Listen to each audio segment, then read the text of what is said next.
Bom dia, boa tarde, boa noite. Seja bem-vinda, seja bem-vindo ao nosso Sarau da Casa Azul podcast. Neste novo episódio, o Luzimar Soares e eu, Luciene Carris, vamos conversar com uma pessoa muito especial, muito querida, a professora Tânia Maria Tavares Bessoni da Cruz Ferreira, mais conhecida como Tânia Bessoni, que leciona há muitos anos na Universidade do Estado do Rio de Janeiro, a UERJ, que completou este ano 70 anos. Aliás, eu vou conversar a vocês que é a instituição que eu tive o prazer de estudar desde a graduação até o doutorado, bem como ter sido aluna da professora Tânia Bessoni, que desenvolve pesquisas importantes sobre o período do Brasil Império, com destaque para os seguintes recortes temáticos: história cultural, história política, relações culturais, história do livro e da leitura.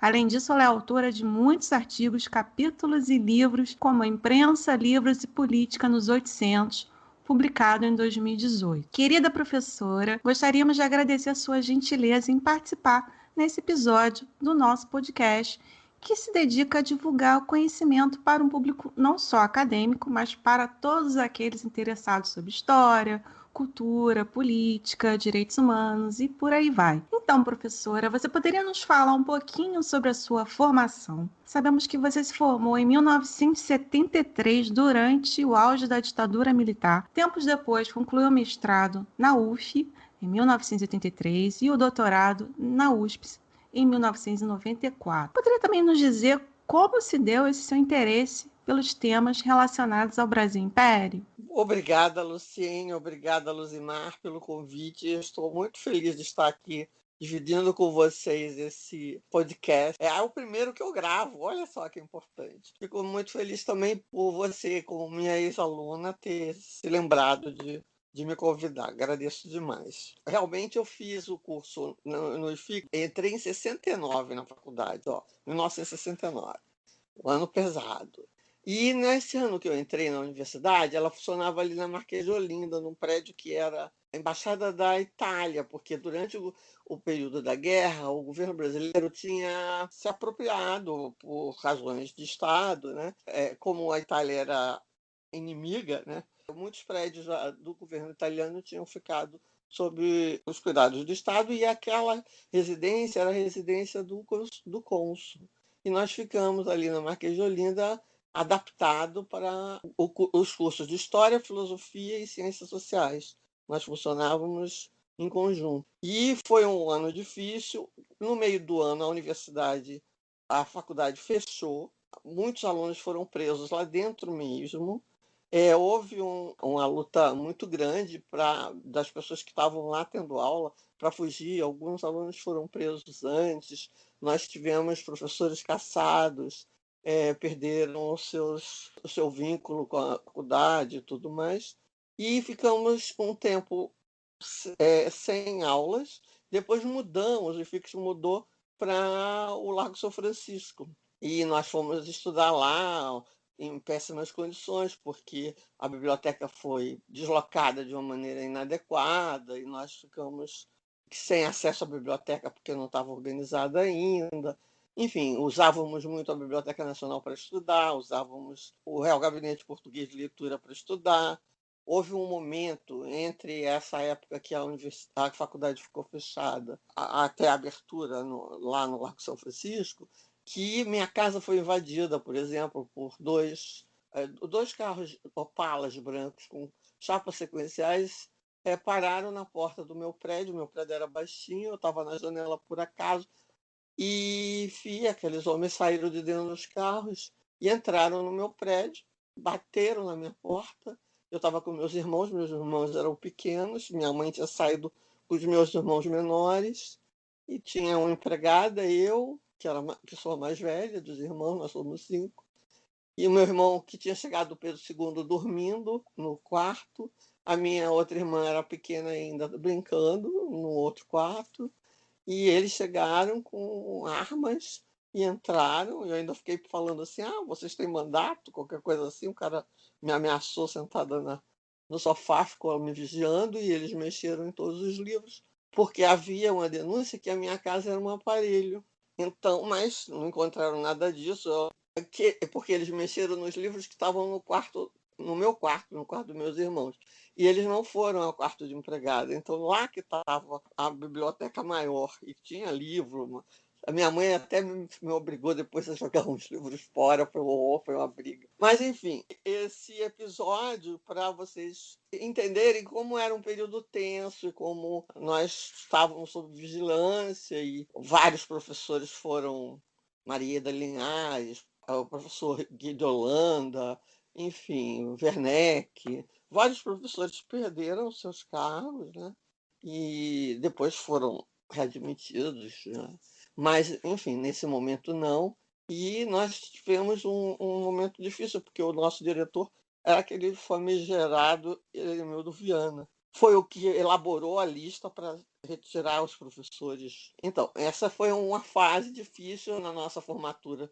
Nós entramos 60 na turma de História, nos formamos 18, para vocês verem como a coisa foi feia, né? Então, teve gente presa, teve gente exilado, teve gente fugido, teve tudo. Logo depois que eu me formei, eu fiz um concurso para ser professora do Estado. Fui ser professora no Colégio Alfredo, ali no 28 de setembro, e me aposentei professora do colégio, né? 27 anos depois me aposentei. Nesse ínterim, eu também fui convidada, porque era o modelo da época, né? Eu tinha uma amiga dando aula na Universidade de Gama Filho, me convidou, e eu, durante 14 anos, fui professora da Universidade de Gama Filho. Então, eu tenho assim, uma legião de alunos que vem desde 1974, que foi quando eu comecei a dar aula na Gama Filho, vejam bem. Mais tarde, essa minha mesma amiga que trabalhava comigo na Gama Filho, Marilze Marinho, ela falou: Tânia, a gente tem que fazer mestrado, temos que fazer mestrado, temos que fazer mestrado. Aí nós fomos fazer mestrado na UF, que era das únicas universidades do Brasil, a não ser a USP. O próprio FIX, o FRJ, tinha mas não era ainda regulamentado. A UF era o único mestrado regulamentado. A USP tinha já doutorado também, a UF não tinha. Nós fizemos mestrado lá na UF, foi ótimo, tenho 1000 amigos e todos os historiadores que eu respeito e gosto estão também lá, né, na UF, concentrado. Depois da UF, surgiu, já em 86, uma oportunidade de concurso para a UERJ. Então, foi quando eu fiz o concurso para a UERJ, passei, e o concurso era para a Idade Média. Então, eu dava aula de Idade Média na UERJ. As minhas primeiras turmas foram colossalmente boas. Eu fiquei muito feliz de dar aula lá, foi incrível. Eu comecei realmente com uma turma interessantíssima. São professores, tem diretor, tem coordenador de pós, tem os meus ex-alunos são assim pessoas muito fiéis à história, né? E trabalham, estudam, e são excelentes profissionais. Eu tenho muito orgulho disso. Em seguida, na UERJ, por uma iniciativa da própria instituição, que beneficiou uma série de ações no sentido de que a gente pudesse fazer doutorado, porque a UERJ tinha um número muito limitado de professores com mestrado. Eu já entrei com mestrado, mas mesmo só com mestrado, já era uma pessoa qualificada dentro do grupo, porque a UERJ, de uma maneira geral, tinha um limite muito baixo de professores doutores. Então, a UERJ, ela incentivou institucionalmente o doutoramento de uma massa de professores que trabalhavam lá. E eu fui beneficiada com isso. Fui fazer doutorado na USP. A minha orientadora era uma pessoa muito interessante, na Leonzo. Ao mesmo tempo, eu e Lúcia Guimarães, amicíssimas, nós somos amigas. Desde que eu entrei para a UERJ, eu entrei em 86, fiquei amiga dela no mês seguinte. Foi assim, uma amizade fulminante. Enfim, fomos juntas fazer o nosso doutorado, uma apoiava a outra, porque não era mole viajar até São Paulo e voltar semanalmente, né? Mas foi uma alegria. A maioria do departamento de História naquela ocasião também se doutorou, foi assim uma massa de doutoramento, tudo apoiado pela própria instituição, que foi um programa o programa Procad, que era, na época, a SR2 que promovia, e foi assim um sucesso absoluto. A instituição, inclusive, se beneficiou enormemente disso, porque ela tinha poucos doutorados, ela tinha um foco mais no ensino da graduação, na formação de professores, no ensino noturno, o que também fazia de nossos alunos um público diferenciado das outras instituições que tinham aulas, geralmente pela manhã ou à tarde, aulas diurnas. Então, nós tínhamos essa possibilidade. E, a partir disso, houve também um movimento importante, que foi o movimento para que houvesse cotas na UERJ. Então, as cotas vinham sendo discutidas, e acabou que a UERJ foi a primeira universidade a implantar essas cotas, né? Foi, assim, muito debatido. Me lembro que teve uma série de eventos no Teatrão, que é o teatro lá da universidade, que a gente chama, é o Teatro de Costa Filho, mas que a gente intimamente chama de Teatrão. Permitiu que muitas pessoas entrassem nesse debate, né? Havia os que eram absolutamente contra, mas a reitoria e a grande maioria dos professores da UERJ aprovaram, transformou-se numa lei pela Alerj, né? E então a UERJ foi a pioneira nesse sentido. E facilitado enormemente, inclusive, eu atribuo isso ao ensino noturno, porque nós tínhamos já essa ponte, né? E outra facilitação que houve foi porque também, nessa ocasião, a FAPERJ e a própria UERJ incentivou o apoio desses cotistas, não só com material bibliográfico e outras formas de apoio, mas também com bolsas que eram atribuídas a essas pessoas que eram admitidas dentro desse regime de cotista, né? A senhora falou que começou dando aula na UERJ de História da Idade Média. Aliás, eu fui sua aluna dessa disciplina. Eu tenho boas lembranças desses cursos que eu fiz na UERJ. Mas a senhora também se dedica ao estudo do Brasil Império. Como é que se deu esse interesse nessa área? Exatamente. Quer dizer, desde o tempo que eu trabalhava na Gama Filho, eu dava o curso de duas disciplinas. Eu dava Idade Média e História da Península Ibérica, que havia no currículo lá da Gama Filho. Quando eu fui para a UERJ, também no currículo havia Idade Média 1 e 2 e Península Ibérica. E era isso que eu trabalhava. A professora Vera Cabana, que era professora titular, resolveu se aposentar. E aí eu fiquei com a turma, porque nós éramos poucos professores. Quando eu entrei na UERJ, para vocês terem ideia do departamento de História, nós éramos 15 ou 18 no máximo. Hoje em dia são 50 professores ou mais. Então era um curso que era relativamente pequeno, né? E se saísse um professor, ficava aquela agonia de substituição. Então eu substituí, porque ela me perguntou, ela sabia que eu tinha isso no currículo e tudo mais, e então, quando ela se aposentou, eu assumi as turmas de Península Ibérica também. Nesse ínterim, eu também já tinha feito o meu mestrado, e o meu mestrado tinha sido em História do Brasil, porque na UF, na época que eu fiz a seleção para o mestrado, existiam duas linhas de pesquisa. Era História do Brasil e História da América, apenas. Então, e havia uma situação que chegava a ser, hoje em dia seria um problema, né? Mas naquela época não era questionado, sei lá. Os 10 primeiros colocados da seleção de história para o pós-graduação de História, os 10 primeiros iam para a História do Brasil e os 10 sequentes iam para a História da América. Olha que coisa doida. Mas isso se quebrou numa época que eu acho que foi a professora Lúcia Bastos que quebrou isso, porque ela passou, acho que em primeiro lugar, ó, e aí falou: não, mas eu quero fazer História da América.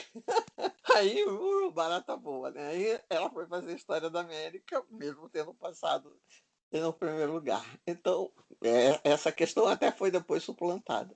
Mas era assim.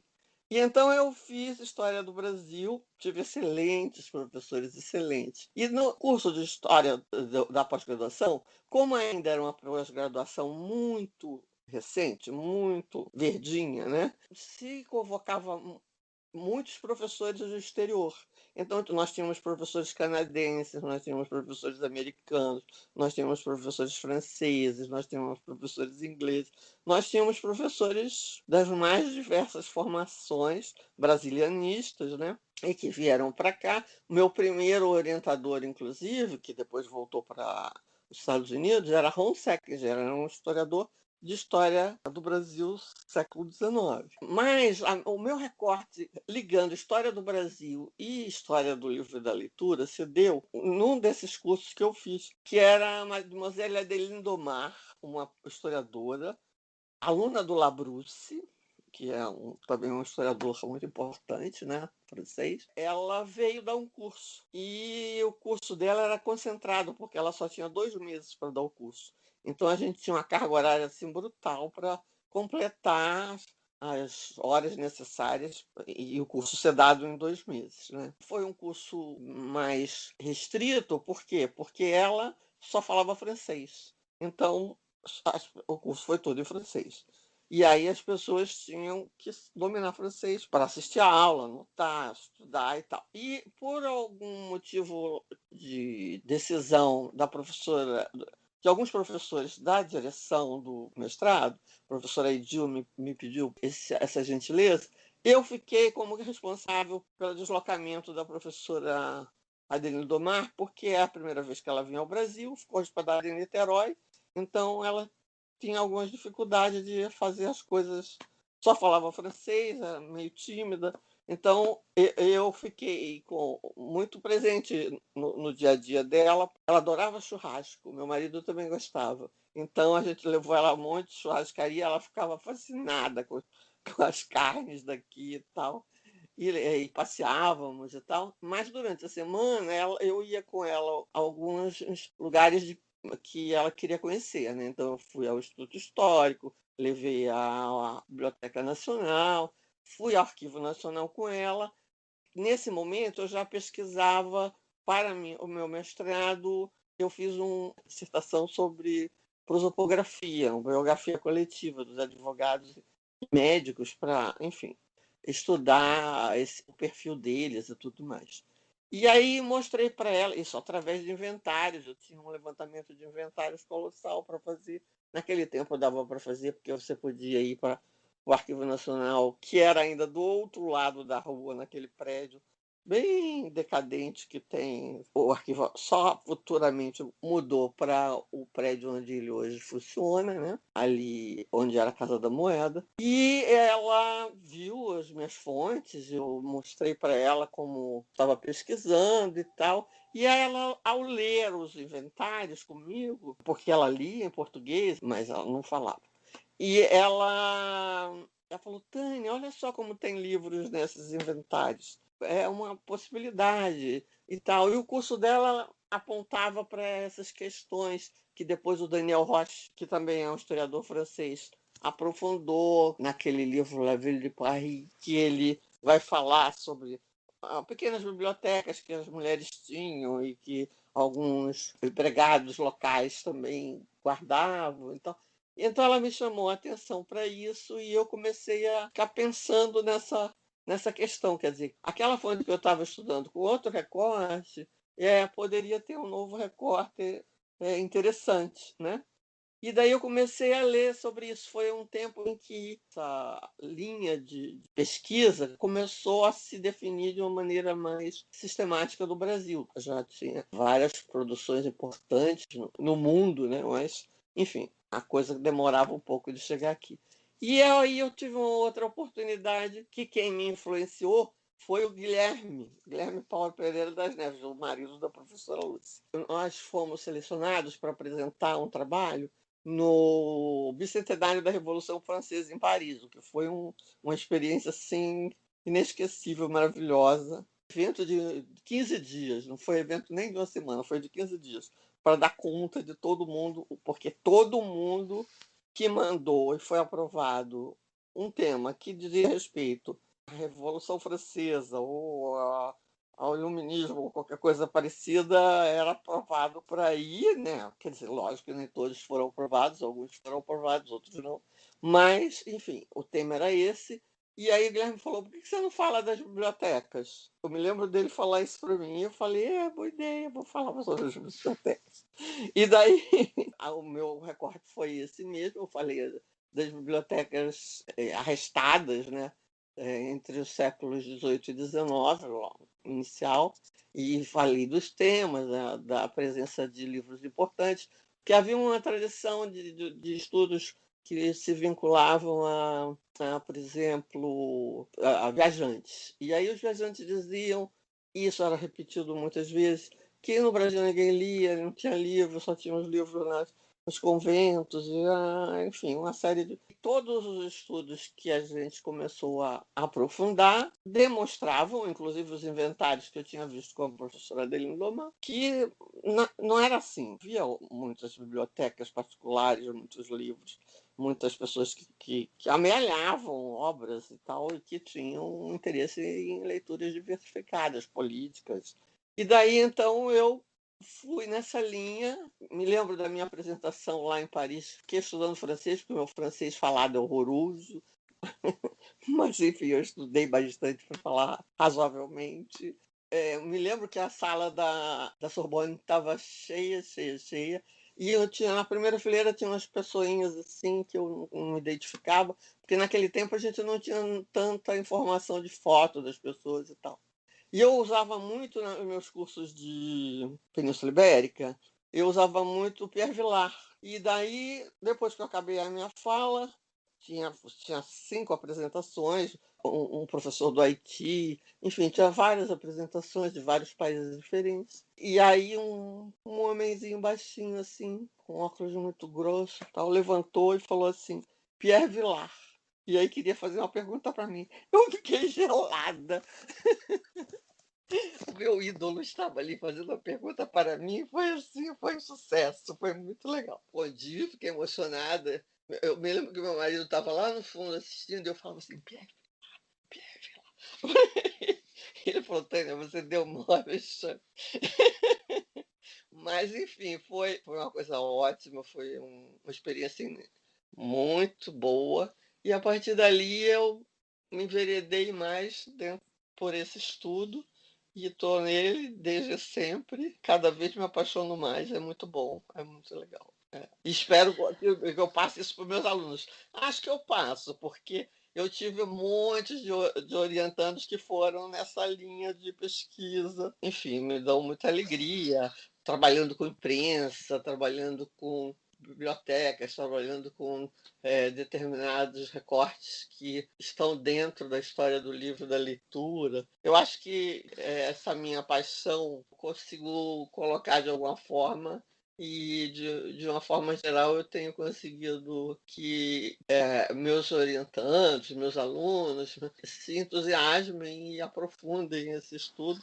E hoje em dia, no Brasil, essa abordagem sobre a história do livro, do impresso, tem grupos de pesquisa muito importantes vinculados a ele, né? Eu mesmo participei de um que agora já a gente concluiu com a série de publicações, que foi um que foi proposto pela professora da Unicamp, Márcia Abreu, e que foi também vinculada ao professor Jean-Yves Mollier, que era professor na França, agora hoje em dia aposentado, e que acarretou também uma aproximação muito grande nossa com o Roger Chartier, que a partir disso virou frequentador assíduo da UERJ.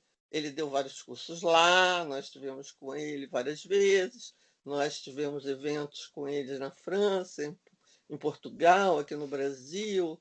Enfim, essa troca, né, permitiu que nós fizéssemos muitas conexões com professores e especialistas na história do impresso em geral, né?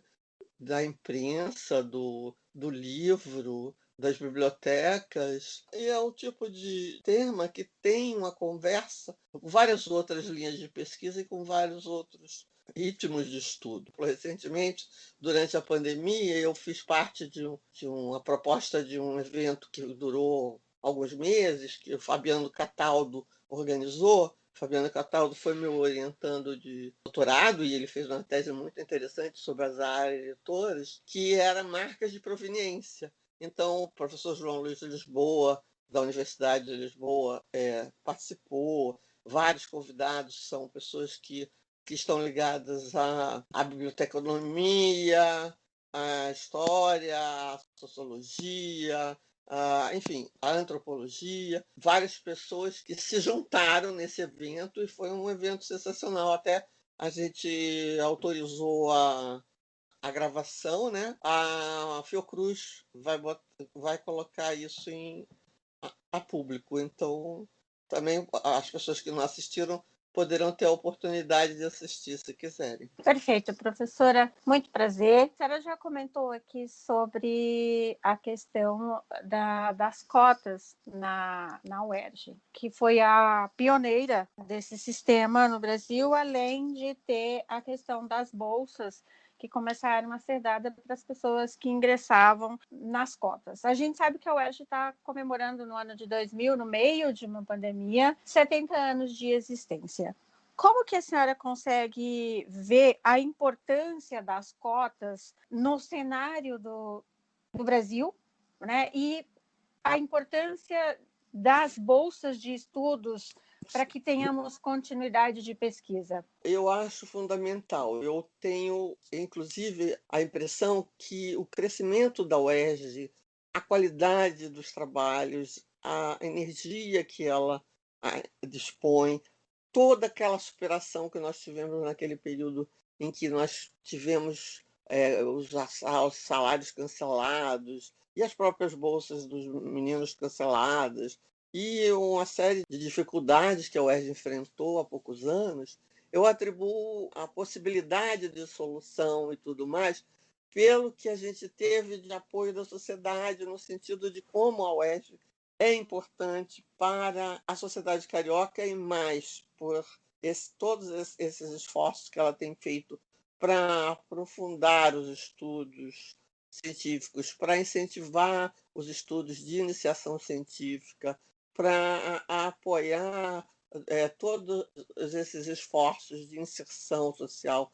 Eu acho que a UERJ teve esse papel e tem esse papel, e esses 70 anos revelaram toda essa riqueza de trabalho que a UERJ desenvolveu ao longo desse tempo. Nós tivemos reitores incríveis. Infelizmente, perdemos agora, recentemente, o professor Ezio Cordeiro, que foi um reitor, uma pessoa incrível. Ele foi um dos fundadores do SUS.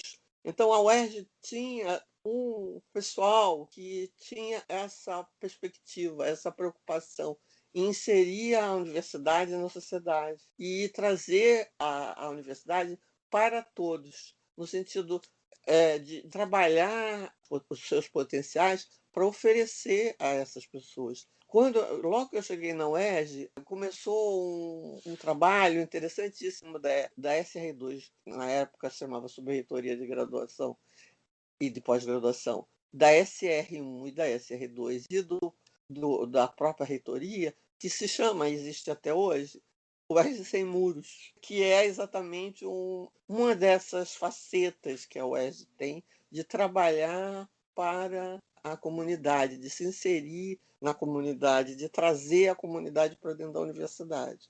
Então, acho que uma das forças da UERJ é essa. E essa renovação que a gente teve, porque a renovação foi para os professores terem possibilidade de fazer seu aperfeiçoamento, pós-doutorado, doutorado, para inserir os alunos de baixa renda, para inserir todas as minorias possíveis que a gente pudesse qualificar dentro desse quadro, fazer com que isso fosse viável, porque não adiantava nada dizer, tudo bem, cotas, vamos selecionar aqui no vestibular e as pessoas entram. As pessoas não teriam condições de prosseguirem seus estudos se elas não tivessem esse tipo de apoio.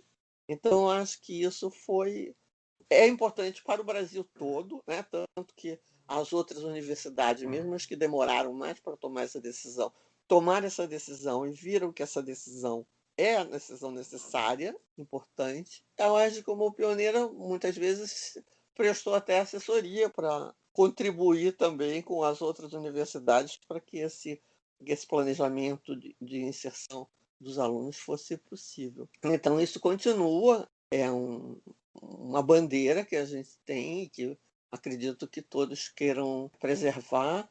E hoje em dia nós temos todo um esforço nesse sentido de manter essas pessoas completamente inseridas. E aí mudou o perfil completamente do nosso alunado, no sentido positivo de energia, de ação, de movimento político, de atitudes para com a sociedade. Então, eu acho que isso tudo veio a enriquecer. Para vocês terem ideia da diferença do que eu senti quando eu entrei na universidade e depois, ao longo dos anos, quando no começo eu fui chefe de departamento, eu fui várias coisas assim. Eu fui chefe de departamento, fui diretora, fui vice-diretora, fui subchefe de departamento, fui coordenadora da pós, fui muitas coisas. No começo, quando eu fui a primeira vez de chefe de departamento, as formaturas às vezes tinham 12 alunos, 15 alunos, 16 alunos. Era muito, muito desanimador você ver tão pouca gente concluindo o curso. Depois, a UERJ foi tendo um benefício imenso dessa nova inserção. E aí as formaturas, para tomar somente as formaturas como parâmetro, passaram a ser no Teatrão, com 1.800 lugares para sentar, cheio, para poder dar conta daquela gente toda que estava indo comemorar a conclusão dos cursos dos seus filhos, dos seus netos, muitos deles os primeiros de gerações a cursar a universidade. Acho que a UERJ tem um papel incrível e é isso que ela está mostrando agora nos 70 anos de idade dela. Perfeito, professora. Assim, ao longo da nossa experiência, né, nesse projeto do podcast, nós conversamos com muitos doutores, mestres e também com aquelas pessoas que estão finalizando o doutorado ou terminaram recentemente o mestrado. Você poderia nos dizer como é que foi e é essa experiência como professora e orientadora? Também como é essa experiência desse processo de orientação? Seria possível mensurar ou não quais pesquisas ou quais alunos que mais te marcaram na sua trajetória?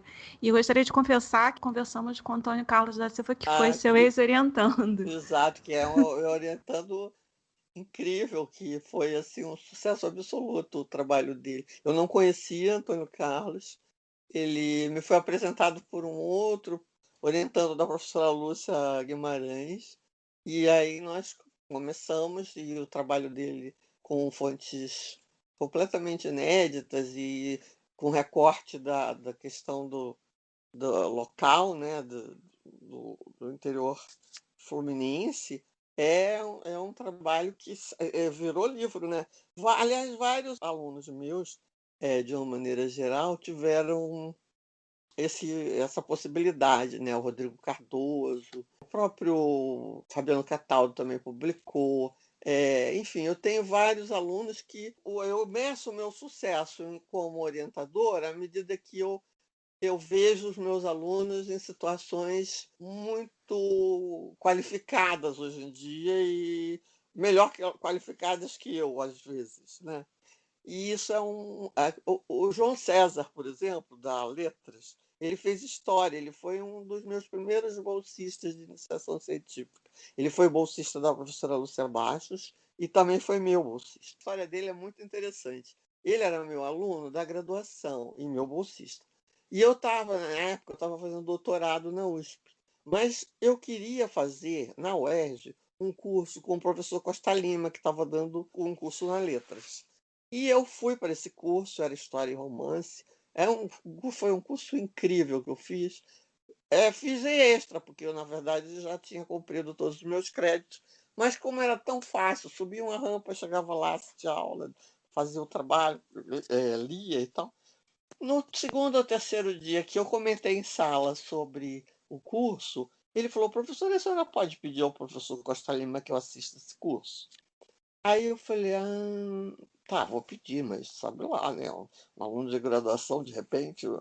Não, mas o professor Costa Lima, Luiz, como ele gosta de ser chamado, Paulo, não, pode trazer, não tem problema nenhum. Aí, então, o João foi assistir ao curso do Costa Lima. Gente, o João virou o sucesso do curso, porque o João fazia cada questão, discutia com o Costa Lima, era lindo, muito bom. E então ele acabou passando para fazer mestrado e doutorado em letras. Então ele hoje em dia é professor titular, ele lá na UERJ, foi coordenador da pós, enfim. E ele é a figura que vocês todos conhecem, né? E, enfim, é um dos alunos assim estrela que eu tenho. Eu tenho alguns alunos estrela. Eu tenho um aluno que eu tenho muito carinho com ele e infelizmente ele só foi meu aluno no mestrado e ele faleceu muito cedo. E ele tinha menos de 30 anos, Gabriel Abanca, uma dissertação sobre ele. Eu estava fazendo uma tese na UFRJ com, acho que era com Bretas, e era sobre a questão da distribuição dos jornais, jornaleiros, e um sindicato de jornaleiros e tudo mais. Mas, enfim, ele faleceu. Mas esse texto dele, pena que a família não autorizou a publicação, que depois até eu e o professor Aníbal Bragança, que é da UF, estava na banca e viu como o trabalho era importante, quisemos publicar, mas não houve recíproca, então a gente desistiu. Enfim, um aluno que eu tinha muito carinho, que ele era super engajado, ele ajudou a Semana de História, foi ele que fez o cartaz da Semana de História, ele fazia todos os releases da Semana de História, ele era assim super ativo, mas infelizmente teve esse fim precoce, né? A orientação que eu faço é geralmente uma orientação de encontros, conversas, sugestões de leitura, leitura dos textos dos alunos. Ela é mais assim apertada, mais dura quando o aluno tem bolsa, né? Porque aí tem aqueles prazos terríveis da CAPES e tudo mais, o próprio programa e tal. E então a gente é mais exigente assim em termos de temporalidade, de seguir a agenda e o calendário em termos desses alunos. Mas eu tenho uma relação muito boa com os meus orientandos e os meus alunos de uma maneira geral. E não posso dizer, ao longo do tempo, que tive sucessos assim de ter tido algum conflito ou alguma questão, porque às vezes a gente no meio do caminho tem mesmo, né? As pessoas têm dificuldades e nem sempre a coisa corre tão bem. Mas meus alunos, inclusive o Antônio Carlos, tem sempre uma boa lembrança. Você, por exemplo, Luciene, você foi orientanda da professora Lúcia, também teve enorme sucesso com a sua tese, publicou e tudo mais, né? E geralmente faz a reunião na sala do Redes, que é ali na 9024, bloco B, e é interessante porque é uma sala que tem muitos professores. Lúcia está lá, Lúcia Guimarães, Lúcia Bastos, eu, né? Enfim, vários outros professores e tal. E muitas vezes a gente está fazendo reunião na mesinha central da sala, e aí está falando de um assunto, ou uma entra e fala, não, mas é bom você citar aquele livro tal, ou então sugere alguma visita a alguma instituição de pesquisa e tal. Então, na verdade, acaba sendo uma orientação que aproveita, né, da inteligência e da competência e da qualidade dos outros professores que estão por ali e que fica... Pode parecer caótico. Às vezes eu tenho a impressão que as pessoas entram e falam assim, essa sala só tem maluco. Mas é animado, né? É sempre animado, é bom e é positivo. A gente faz reunião também com todos os bolsistas de C nessa mesma sala. Temos uma mini biblioteca, porque a gente recebe livros, ou publica, ou enfim, vai juntando, né? Então, nossa sala é sempre muito frequentada e nós temos esse auxílio luxuoso de várias orientações possíveis. Que bom, professora. Dando continuidade aqui, além disso que você já nos falou, você poderia, por favor, nos falar sobre a Sociedade de Estudos dos 800? A internacionalização da pesquisa através dessa rede de pesquisadores entre Brasil e Portugal. E, para finalizarmos, em meio ao negacionismo e revisionismo que estamos atravessando, para a senhora, qual a importância da história para a sociedade e a formação da cidadania? Obrigado pela pergunta, Luzimar. A Sociedade do 800 foi uma ideia de criação da professora Gleides Sabina Ribeiro, da UF. Na verdade, nós tínhamos já um projeto Pronex ligado a um centro de pesquisa que existia por iniciativa da professora Gleides na UF, que se chamava CEL, com C, Centro de Estudo do 800. E nós fizemos alguns eventos e tal, e esses eventos foram de enorme sucesso, principalmente com pesquisadores do Brasil e alunos, também pesquisadores que estavam fazendo mestrado, doutorado e tal. Então, a partir desse centro de pesquisas, que estava ligado ao projeto de pesquisa do Pronex, que era, primeiramente, ele foi apoiado pela FAPERJ a partir da coordenação do professor José Murilo de Carvalho. Depois, a professora Lúcia Bastos passou a ser a coordenadora, e atualmente a gente tem ainda um outro projeto aprovado e que está em compasso de espera, porque está com problemas de financiamento. Mas, enfim, esse centro reúne professores de várias instituições públicas do Brasil e, naturalmente, investe muito na questão de convidados estrangeiros que têm esse diálogo muito grande conosco. Então, a partir disso, a professora Gleides teve a ideia de fundar a Sociedade de Estudo do 800, da qual ela foi presidente, depois foi a professora Vilma Pérez, que é da Unifesp de São Paulo, enfim. E eu entrei também como presidente, o meu segundo e último mandato, a gente só pode ter no máximo 2 mandatos. Na sociedade, a gente promove estudos, publicações, eventos, intercâmbios, através de, naturalmente, contatos com professores de todas essas universidades envolvidas. Nós temos atualmente um compromisso de nos reunirmos em simpósios temáticos nas AMPUs, tanto nacionais quanto as regionais. Nós temos um evento anual de pós-graduandos e nós temos um evento. Esse ano acabou não ocorrendo por causa da pandemia. Nós fizemos uns outros tipos de eventos online, né, pela web.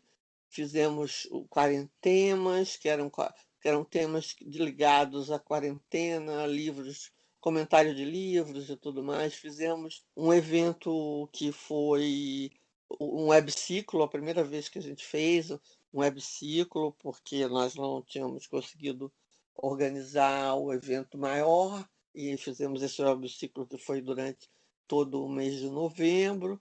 Enfim, através da sociedade e do Pronex também, porque acabou que o Pronex foi um propulsor da CEL se transformar em CEL-S, né? Sociedade de Estudos do Centro. E isso incentivou a vários historiadores envolvidos com o século XIX, o longo século XIX, né? Nós temos historiadores de todo o Brasil envolvidos, sócios e sócias, né? E temos também sócios internacionais, e por isso nós publicamos, eventualmente, livros que são ligados a esses eventos. Nós temos vários livros publicados. Convido vocês a visitarem a página da CEL. A página da CEL está rica em novidades. A professora Vanessa Espinosa, que é a segunda secretária da CEL atualmente, ela é da Universidade Federal do Rio Grande do Norte, ela é uma ativista da web. Então, agora a gente está em tudo quanto é rede. A gente está no Instagram, a gente está no Facebook, no Twitter, enfim, estamos assim disseminados. Nisso a gente tem um retorno diferente do que nós tínhamos antes, apenas com as nossas reuniões anuais e eventos específicos e tudo mais. Então, esse ano nós vivemos no começo um choque sem alternativa, né? Mas depois descobrimos toda essa possibilidade, naturalmente com a nova guarda que está na diretoria, porque eu sou uma pessoa que tenho poucos recursos nesse sentido. Aí eles ficam querendo que eu seja do Instagram, eu até hoje eu não sou do Instagram, mas ficam dizendo, tem que fazer, professora, a senhora tem que ser do Instagram. Aí eu fico adiando, porque senão é mais um compromisso. Bom, então nós continuamos no trabalho, temos publicado, temos divulgado o trabalho de todas as pessoas envolvidas na sociedade, e o nosso intento é fazer com que a questão desses estudos do século XIX se desloque para todas as universidades e todos os interessados estudiosos do Brasil, né, e de fora do Brasil também, naturalmente, porque essa concentração de São Paulo, Minas, tal, prejudica essa outra internacionalização e mesmo a nacionalização. Agora nós vamos ter uma renovação da diretoria, nós vamos fazer, de qualquer forma, o evento pós-graduandos que a gente estava, enfim, não conseguiu fazer esse ano, e vamos fazer também um outro evento no segundo semestre, que é na UF, que é o evento internacional. Além da nossa participação na Ampul Nacional, que vai ser aqui no Rio de Janeiro, na UERJ. São essas atividades que nós temos programado. A CEL é um catalisador de todas essas pesquisas e estudos vinculados ao 800. Eu acho que para a formação da cidadania, a história é fundamental, porque ela dá parâmetros, né? Abre possibilidade de uma reflexão que, sem o estudo da história, sem o aprofundamento das questões ligadas à história, não vai dar ao indivíduo essa dimensão do que seja a cidadania, a ideia de liberdade, a ideia de solidariedade, a ideia de comunidade, que a gente pode ter através do estudo da história. E eu acho que é muito importante formar professores de qualidade, porque, do contrário, a história que muitas vezes é contada é uma história anedótica, é uma história que não leva a reflexão, é uma história que não significa grande coisa, né? Porque de vez em quando a gente ouve de pessoas das mais diversas gerações que, não, história é chato, porque tem que ficar estudando aquela. Não me interessa, né? E, no entanto, se você realmente puder trabalhar de uma forma respeitosa temas que são caros a nós historiadores e que necessitam de ser ensinados para que as pessoas tenham essa visão de mundo e essa percepção das questões ligadas à sua inserção na sociedade, à sua vida política, à sua noção de cidadania, a ideia de pertencimento e tudo mais. Sem isso, nós não temos um cidadão plenamente formado. E isso é muito negativo para uma nação. A gente está vendo, hoje em dia, que cada vez mais há uma repressão em relação às instituições de ensino, de pesquisa. Então, é isso. Bom, professora, eu me sinto honrada de ter conversado com a senhora, de ouvi-la falar sobre a educação de uma maneira tão apaixonada, sobre a história de uma maneira tão leve, que faz com que a gente queira conversar por horas a fio.